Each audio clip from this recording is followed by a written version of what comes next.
दोस्तों नमस्कार। आज हम 71 बीपीसी मेंस के लिए रोजगार पर चर्चा करेंगे और इससे जुड़े हुए सारी डायमेंशन देखेंगे। दोस्तों से पहले यदि 71 बीपीसी मेंस की तैयारी एडवांस करना है तो आप एटम बम बैच ज्वाइन कर सकते हैं। इसका चार्ज 4000 है। 83 73 98 99 95 पे संपर्क करके आप एटम बम बैच ज्वाइन कर सकते हैं। आइए हम चर्चा को आगे बढ़ाते हैं। सबसे पहले बेरोजगारी क्या है यह जानना है। बेरोजगारी एक ऐसी स्थिति है जिसमें रोजगार के इच्छुक व्यक्ति को रोजगार नहीं मिल पाता है। यानी कार्यबल में यदि 15 से 59 वर्ष में की आयु में शामिल व्यक्ति को रोजगार नहीं मिल पाता है। बिहार में अगर देखेंगे बेरोजगारी की दर, बिहार आर्थिक सर्वे 2024-25 के अनुसार 2023-24 में बिहार में बेरोजगारी दर 3% रही है और भारत में बेरोजगारी दर 3.2% रही है।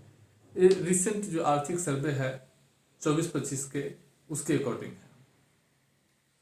अब रोजगार से जुड़े हुए कोई क्वेश्चन आ जाएगा तो उसकी भूमिका कैसे लिखना है यह देखिएगा। रोजगार सभी के दैनिक जीवन का हिस्सा है जो व्यक्ति के रहन सहन मनुष्यता के विकास के लिए अति महत्वपूर्ण होता है। इसको लिख दीजिएगा। अगर रोजगार से आएगा तो रोजगार वाला भूमिका लिखिएगा, बेरोजगारी वाला आएगा तो बेरोजगारी वाला भूमिका लिखिएगा। जैसा आएगा वैसा आप लिखिएगा। आइए अब हम भारत में बेरोजगारी देखेंगे। भारत में जो बेरोजगारी है उसके दो स्वरूप देखने को मिलते हैं, एक ढांचागत संरचनात्मक और दूसरा चक्रीय।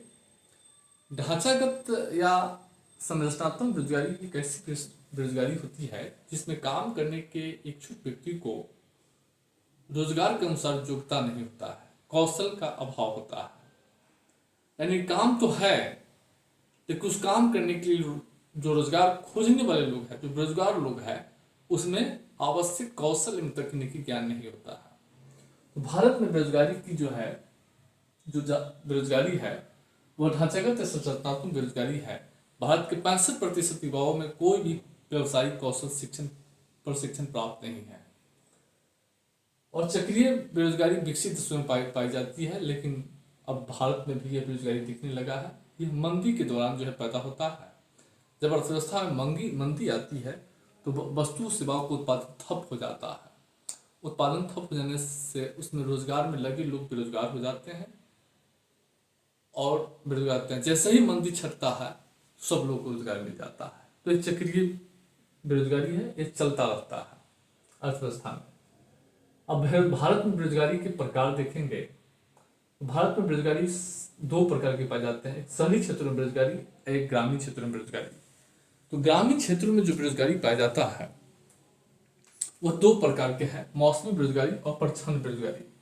तो मौसमी बेरोजगारी जो होता है, दो फसलों के बीच ही किसान अगर गेहूं बो दिया है, समझ रहे हैं, तो बैठा रहेगा, फिर धान बो देगा। तो इसमें क्या होता है कि फसल बोने के समय, बोने के बाद किसान को कोई काम नहीं होता है, या दो फसलों के बीच जो किसान खाली बैठे रहते हैं उसको मौसमी बेरोजगारी कहते हैं। प्रच्छन्न बेरोजगारी जो है इसमें क्या होता है कि कृषि क्षेत्र में आवश्यकता से अधिक लोग लगे रहते हैं। मान लीजिए 1 बीघा खेत है, 1 बीघा खेत में 20 आदमी का काम है लेकिन उसमें लगा हुआ है 40 आदमी। तो 20 आदमी जो अनावश्यक रूप से लगा हुआ है उसे हम प्रच्छन्न बेरोजगार कहते हैं और उसकी सीमांत उत्पादकता शून्य होती है। अगर मान लीजिए उस 1 बीघा खेत से 20 एक्स्ट्रा आदमी को हटा भी दिया जाएगा तो उस उत्पादन पर, कृषि उत्पादन पर कोई असर नहीं पड़ेगा। तो वो प्रच्छन्न बेरोजगारी होती है। और शहरी क्षेत्रों में दो प्रकार की बेरोजगारी होती है, एक शिक्षित बेरोजगारी, एक औद्योगिक बेरोजगारी। तो शहरी क्षेत्रों में जो शिक्षित बेरोजगारी होती है उसके पीछे कई कारण हैं। एक तो शिक्षित लोग की मांग आपूर्ति में अंतर है, जितना शिक्षित लोग की मांग है उससे अधिक लोग शिक्षा प्राप्त कर रहे हैं हर साल। दूसरा है कि जो शिक्षित लोग हैं उसमें आवश्यक तकनीकी ज्ञान नहीं है, आवश्यक तकनीकी कौशल जो है प्राप्त नहीं है। देश के 36% जो पीजी होल्डर है, परास्नातक है, वो अपनी योग्यता से कम पर काम कर रहा है। 53% ऐसे लोग हैं देश में ग्रेजुएट जो अपने योग्यता से कम पर काम कर रहा है। यह स्थिति है। उसके बाद जो है शिक्षित बेरोजगारी देखेंगे, औद्योगिक बेरोजगारी देखेंगे। औद्योगिक क्षेत्रों में जो बेरोजगारी पाई जाती है उसका सबसे बड़ा जो कारण होता है धीमी आर्थिक विकास। जो धीमी आर्थिक विकास और दूसरी बात कि कौशल प्राप्त लोगों और उद्योग की मांग में जो है बेमेलता का होना, यानी जो औद्योगिक क्षेत्रों में जिस प्रकार के कौशल एवं तकनीकी ज्ञान की जरूरत होती है वो रोजगार ढूंढने वाले लोगों में नहीं है। और दूसरा औद्योगिक बेरोजगारी कारण है कि ग्रामीण क्षेत्रों से शहरी क्षेत्रों में पलायन। क्योंकि पलायन से क्या होता है, औद्योगिक क्षेत्रों में आवश्यकता से अधिक श्रमिक जो है पहुंच जाते हैं, लेकिन काम तो कम ही लोगों का है, तो इसीलिए वो बेरोजगार बैठे रहते हैं। औद्योगिक क्षेत्र में 2 दिन 4 दिन काम करके आराम से बैठे रहते हैं। तो ये शहरी क्षेत्रों में जो है बेरोजगारी है। अब हम लोग चर्चा करेंगे भारत में बेरोजगारी के कारण क्या है। तो भारत में बेरोजगारी का सबसे बड़ा कारण है रोजगारहीन समृद्धि। हाल के वर्षों में जो आर्थिक विकास तेज हुआ है वह आर्थिक समृद्धि रोजगार के पर्याप्त अवसर सृजन करने में असमर्थ रही है। एक एग्जाम्पल देखेंगे, 2004-5 से 9-10 के बीच 50 लाख रोजगार पैदा हुआ था, लेकिन इस दोनों आर्थिक समृद्धि की दौर इनमें 3 वर्षों में आर्थिक समृद्धि की दर जो है 9% से अधिक रही है। 2016-17 में भी आर्थिक समृद्धि तेज रही थी, लेकिन बेरोजगारी दर जो है अधिक रही है। इसके अलावा देखेंगे वर्तमान में भी आर्थिक समृद्धि जो है तेज है, हालांकि अभी धीमा हो गया है, लेकिन इसके बावजूद भी बेरोजगारी की व्यापकता अभी भी है। अगर आप देखेंगे बेरोजगारी दर तो भारत में अभी 3.2% और बिहार में 3% बेरोजगारी है। और दूसरा बेरोजगारी के कारण क्या है, रोजगारहीन जो आर्थिक समृद्धि हो रहा है और रोजगार के पर्याप्त अवसर का सृजन नहीं कर रहा है। अर्थव्यवस्था तो बढ़ रहा है लेकिन रोजगार नहीं पैदा हो रहा है। तो इसके पीछे रीजन है कि ऑटोमेशन की प्रवृत्ति है। भारत में उद्योगपति जहां तक संभव हो सकता है वो मशीन से उत्पादन करने के लिए प्रयास करता है।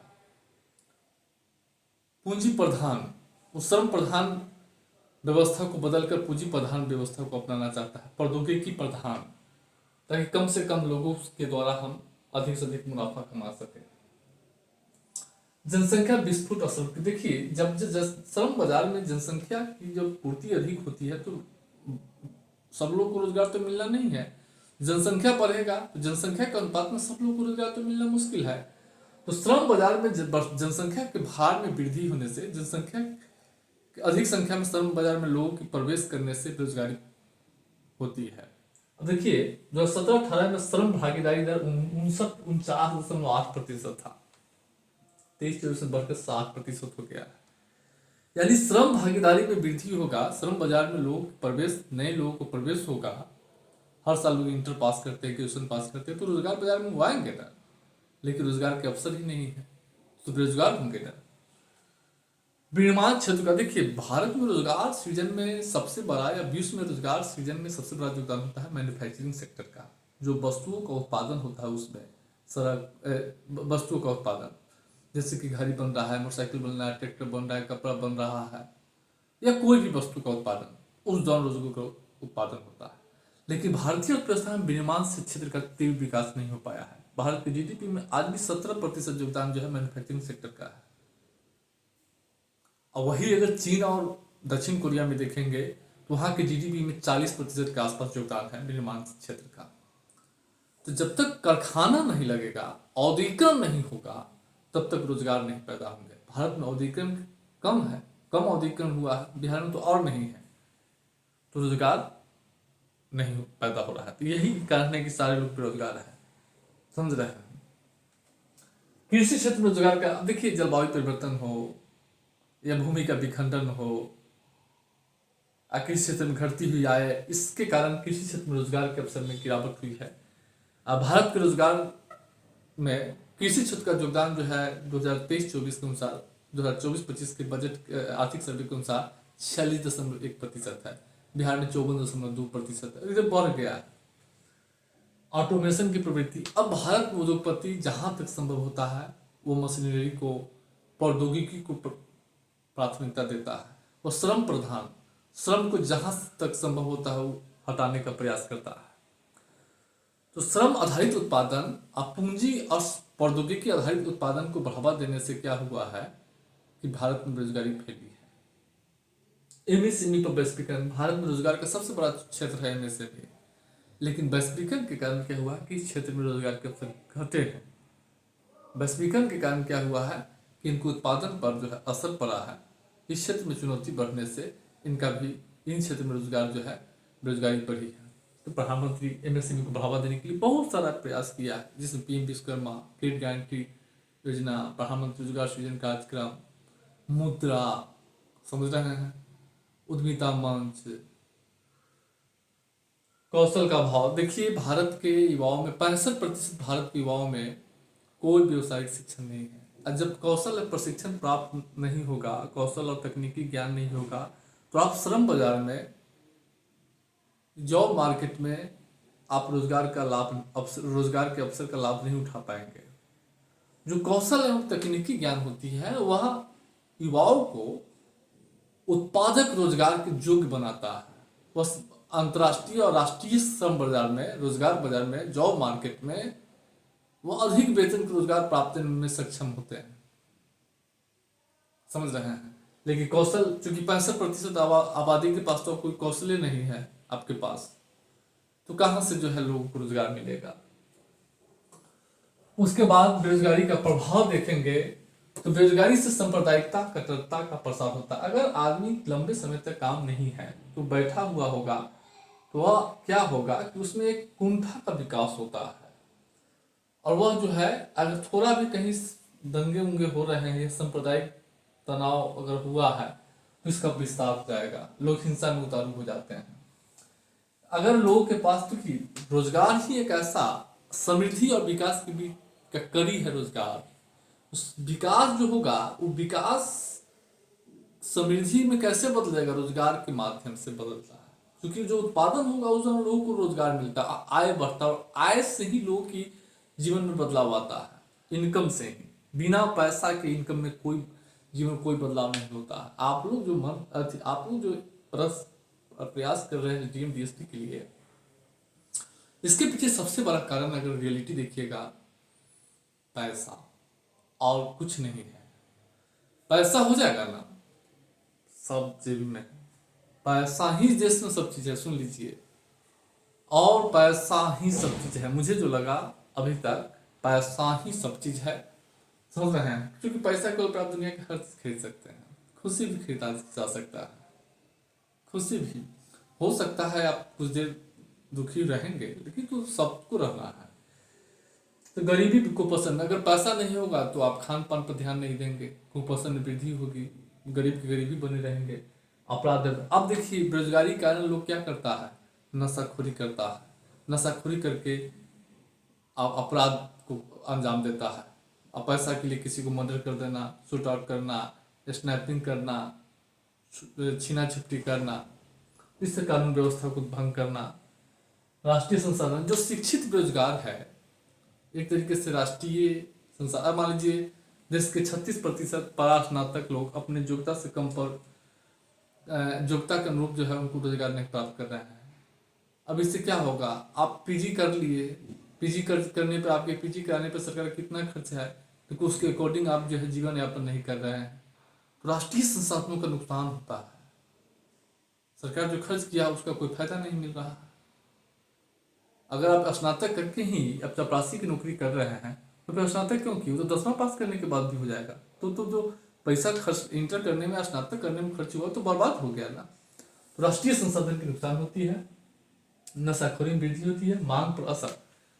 अगर लोगों के पास रोजगार नहीं होगा तो लोगों के पास पैसा नहीं आएगा, पैसा नहीं आएगा तो लोग चप्पल, जूता, मोटरसाइकिल, कार, घर कैसे बनाएंगे, नहीं बनाएंगे तो उत्पादन नहीं होगा, उत्पादन नहीं होगा, नहीं बनाएंगे तो उत्पादन नहीं होगा, क्योंकि मांग ही नहीं कर रहे, आपके पास पैसा ही नहीं खरीदने के लिए, तो मांग नहीं करेंगे तो उत्पादन नहीं होगा, उत्पादन नहीं होगा तो अर्थव्यवस्था धीमी समृद्धि की ओर चला जाएगा। मानसिक स्वास्थ्य, अगर आप लंबे समय तक बेरोजगार है, तमाम तरीके की नींद नहीं आना, डिप्रेशन होना, तनाव होना, तो मानसिक स्वास्थ्य की समस्या पैदा होती है। और अब तो सब चीज प्रोफेशनल है, पैसा नहीं होगा जेब में, कोई नहीं पूछेगा, अकेला रूम में पड़े रहिएगा, कोई नहीं पूछेगा।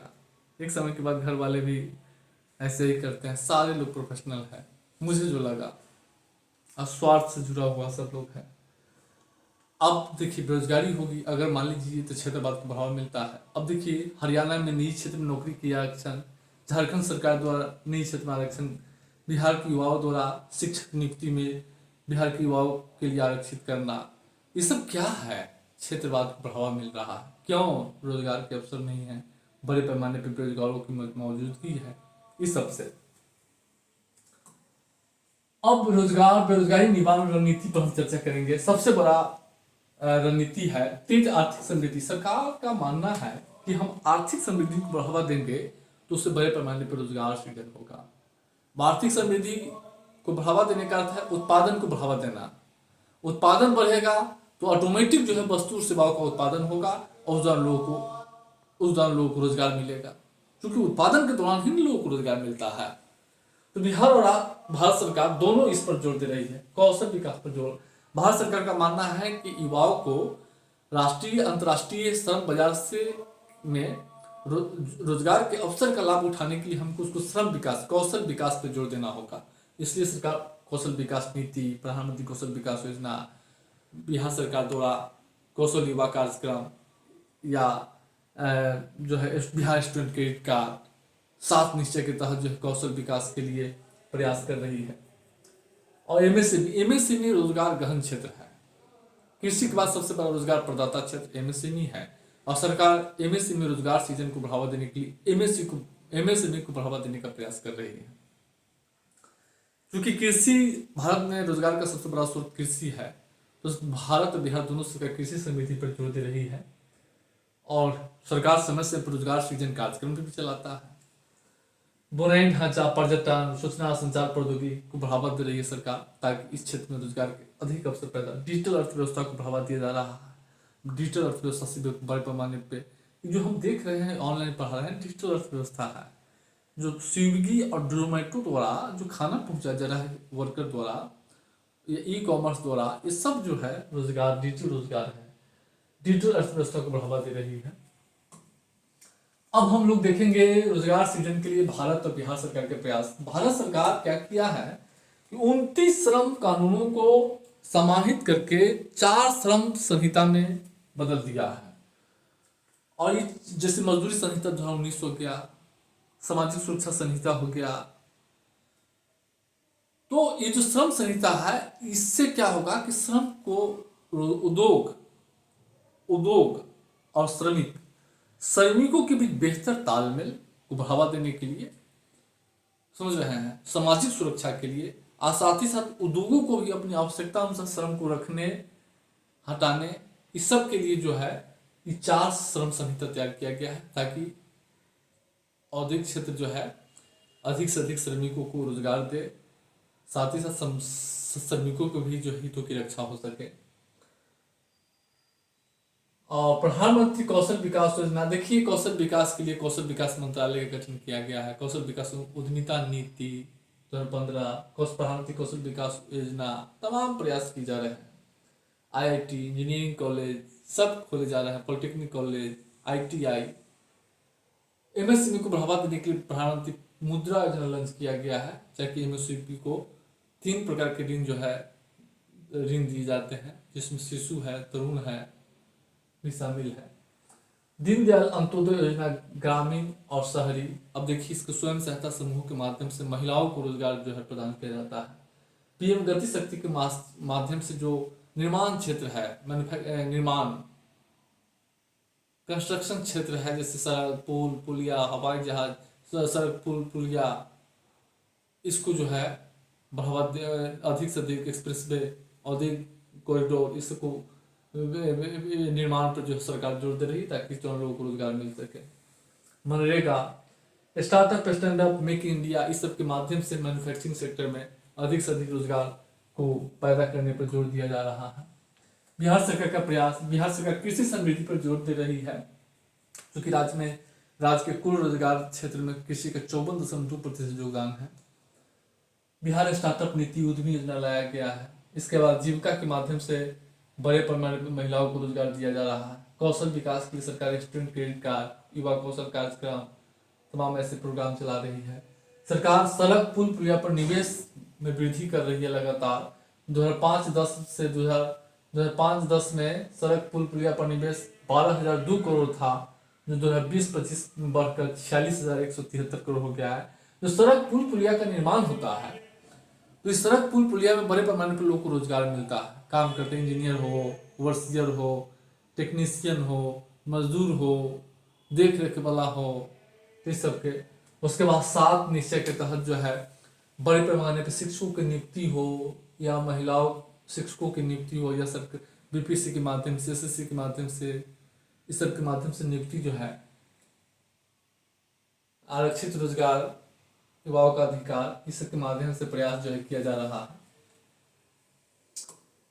अब हम लोग देखेंगे रोजगार नीति की आलोचना। देखिए, भारत सरकार या बिहार सरकार का मानना है कि हम आर्थिक समृद्धि को तेज करेंगे तो ऑटोमेटिक रोजगार सृजन होगा, लेकिन तेज आर्थिक समृद्धि पर जोर देने से रोजगार का सृजन नहीं हो पाया है। हाल के वर्षों में रोजगार जो तेज आर्थिक समृद्धि है, रोजगार के प्राप्त अवसर सृजन करने में विफल रही है। इसी कारण से रोजगारहीन समृद्धि को बढ़ावा मिला है। और सरकार जो है कौशल विकास पर जोर दे रही है, लेकिन आज भी युवाओं में जो है योग्यता के अनुरूप रोजगार नहीं है। देश के जो है 36% परास्नातक जो है योग्यता से कम के अनुसार काम कर रहा है। 3% स्नातक होल्डर जो है अपने योग्यता से जो है कम का जो है रोजगार कर रहा है। उसके बाद जो है प्रशासनिक दक्षता, रोजगार सृजन कार्यक्रम की जो है क्रियान्वयन में जो है प्रशासनिक दक्षता नहीं है, उसमें व्यापक पैमाने पर भ्रष्टाचार, लीकेज है। अनौपचारिक क्षेत्र का बढ़ता हिस्सा, भारत के रोजगार क्षेत्र में देखेंगे अनौपचारिक क्षेत्र का ठेके पर श्रमिकों के रखने की प्रवृत्ति बढ़ी है, कोई सामाजिक सुरक्षा नहीं है। 90% श्रमिक जो है अनौपचारिक क्षेत्र में कार्यरत है। कौशल विकास का निम्न स्तर, आप देखेंगे 65% युवाओं के पास कोई कौशल और तकनीकी ज्ञान नहीं है कार्यबल का, जिसका परिणाम है कि रोजगार के काबिल ही नहीं है, बेरोजगार पैसे ही घूम रहे हैं। और आज़ादी के 75 वर्षों में आज तक कोई रोजगार नीति नहीं बनाया गया है, तो ये रोजगार नीति की अवहेलना है। अब हम लोग लिखेंगे क्षेत्रवार रोजगार का सृजन। अब देखिएगा, भारत में रोजगार का सबसे बड़ा क्षेत्र है कृषि। 2011-12 में 48.9% योगदान था कृषि का भारत के कुल रोजगार में। 24-25 में 46.1% हो गया भारत में। बिहार में 54.2% हो गया, बढ़ गया है।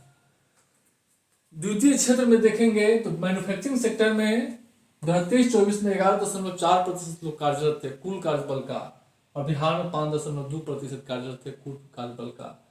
निर्माण में जो सड़क पुल पुलिया भवन बनता है, इसमें जो है भारत में 2023-24 में 12% लोग को रोजगार मिल रहा था कुल कार्यबल का, 12% का। बिहार में कुल कार्यबल का 18%, 2% लोगों को रोजगार मिल रहा था। इसके पीछे रीजन है कि सरकार हाल के वर्षों में जो सड़क पुल पुलिया भवन निर्माण पर जो निवेश कर रही है, इससे जो है अधिक लोगों को रोजगार मिल रहा है। सर्विस सेक्टर में भारत के कुल रोजगार में हिस्सेदारी 29.7% है, और इसमें देखेंगे थोक एवं खुदरा व्यापार, परिवहनों, मोटरसाइकिलों की मरम्मत का योगदान जो है 2023-24 में 10.2% था रोजगार सृजन में, बिहार में 10.4% था। जो व्यापार है, परिवहन, मोटरसाइकिलों की जो मरम्मत है करने वाले लोग हैं, उसमें जो 10.4% लोगों को रोजगार मिल रहा है कुल कार्यबल का। परिवहन एवं भंडारण में देखेंगे 2023-24 में 4.3% लोगों को रोजगार मिल रहा था, अब बिहार में 3.7%। अभी हाल में शिक्षा रोजगार का बहुत महत्वपूर्ण क्षेत्र बनकर उभरा है। 2023-24 में भारत में कुल कार्यबल का 3% लोग जो है शिक्षा से रोजगार प्राप्त कर रहे हैं। अब इसके पीछे रीजन है कि बड़े पैमाने पर शिक्षकों की नियुक्ति, प्रोफेसर विश्वविद्यालय का विस्तार, उसके बाद क्या है निजी शिक्षण संस्थानों की स्थापना। अब बिहार में 2.5% लोगों को शिक्षा से जो है रोजगार जो है मिल रहा था। अब हम भारत रोजगार पर वैश्वीकरण के प्रभाव देखेंगे तो इसके कई सकारात्मक और नकारात्मक असर देखने को मिला है। एक तो सेवा क्षेत्र में नए रोजगार के अवसर पैदा हुए हैं। वैश्वीकरण के बाद सूचना संचार प्रौद्योगिकी, शिक्षा, इस सब का विस्तार हुआ है। होटल, रेस्टोरेंट, इस सब बड़े पैमाने पर जगह जगह खुलने लगा है, तो इससे लोगों को अधिक से अधिक रोजगार मिल रहा है। विनिर्माण क्षेत्र में रोजगार वृद्धि दर में वृद्धि हुआ है, क्योंकि उद्योग का प्रसार होने से इस क्षेत्र में रोजगार में वृद्धि हुआ है, लेकिन कोई खास वृद्धि नहीं है। डिजिटल रोजगार में वृद्धि देखेंगे, जिस तरीके से डिजिटल अर्थव्यवस्था 2030 तक $1 ट्रिलियन की होने जा रही है, इससे बड़े पैमाने पे यूट्यूब के माध्यम से, सोशल मीडिया के माध्यम से, जो ई कॉमर्स है, इस सब के माध्यम से लोगों को रोजगार मिला है। उसके बाद निर्माण क्षेत्र में वृद्धि, हाल के वर्षों में सरकार सड़क, पुल, पुलिया, फ्रेट कॉरिडोर, औद्योगिक गलियारा, एक्सप्रेस वे, इस सब का निर्माण, बुलेट ट्रेन, इस सब का निर्माण करने से क्षेत्र में रोजगार के अवसर पैदा हुआ है। और वैश्वीकरण के बाद क्या हुआ कि बड़ी बड़ी एमएनसी कंपनी जो भारत में आई है, वह उच्च वेतन के रोजगार के अवसर पैदा किया है। अब देखेंगे एमएनसी कंपनी में 55 लाख 10 लाख महीना लोग कमा रहा है। और हाल के वर्षों में स्वरोजगार, लोगों की आत्म चेतना, कौशल प्रशिक्षण मिलने से लोग अब स्टार्टअप स्वरोजगार की ओर बढ़ने लगा है। नकारात्मक असर में देखेंगे तो सेवा क्षेत्र में रोजगार की सीमाएं, जो इस सूचना संचार प्रौद्योगिकी के क्षेत्र में जो रोजगार के अवसर पैदा हुए हैं या उच्च वेतन के रोजगार, वो बहुसंख्यक आबादी की पहुंच के बाहर की है। गिने चुने चुनिंदा लोग हैं जिनमें उच्च कौशल आईआईटी कॉलेज में पढ़े हैं, आईआईटी आईएम से पढ़े हैं, उन लोगों के लिए है, बाकी लोगों के लिए कुछ नहीं है। बाकी तो देश के 36% पीजी होल्डर अपनी योग्यता से कम का काम कर रहे हैं। उसके बाद जो है सार्वजनिक क्षेत्र में जो है, अब देखिए 1991 के बाद सरकार क्या किया है, विनिवेश की नीति अपनाया है। जो सरकारी कंपनी उसको बंद कर रही है, बेच रही है, इस क्षेत्र में बहाली को कम कर रही है। इससे सार्वजनिक क्षेत्र में रोजगार के अवसर कम हुए हैं। रोजगार वृद्धि में उतार चढ़ाव और वैश्वीकरण के कारण क्या हुआ है कि रोजगार वृद्धि में उतार चढ़ाव, मंदी की से जुड़ गया है भारतीय अर्थव्यवस्था, इससे रोजगार पर असर पड़ रहा है। इसके अलावा जलवायु परिवर्तन के कारण कृषि क्षेत्र में जो रोजगार के अवसर कम हुए हैं। तो यह स्थिति है। तो अब देखेंगे, और एक बहुत बड़ा पॉजिटिव है कि पॉजिटिव पक्ष में कि महिलाओं के लिए अनुकूल दशाएं जो है प्राप्त हुई है वैश्वीकरण के बाद। उनके कार्य स्थल पर महिलाओं की सुरक्षा के लिए बहुत सारे प्रबंध किए गए हैं, समझ रहे हैं। जैसे क्रेंच की व्यवस्था, अब मातृत्व लाभ अधिनियम 2017, संशोधन अधिनियम 2017, इसके माध्यम से कई प्रकार की सुविधा किए गए हैं। तो ये स्थिति है।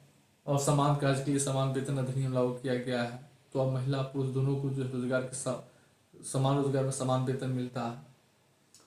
तो ये सब चीजें हैं, उसको देखिएगा, फिर हम आगे चर्चा करेंगे।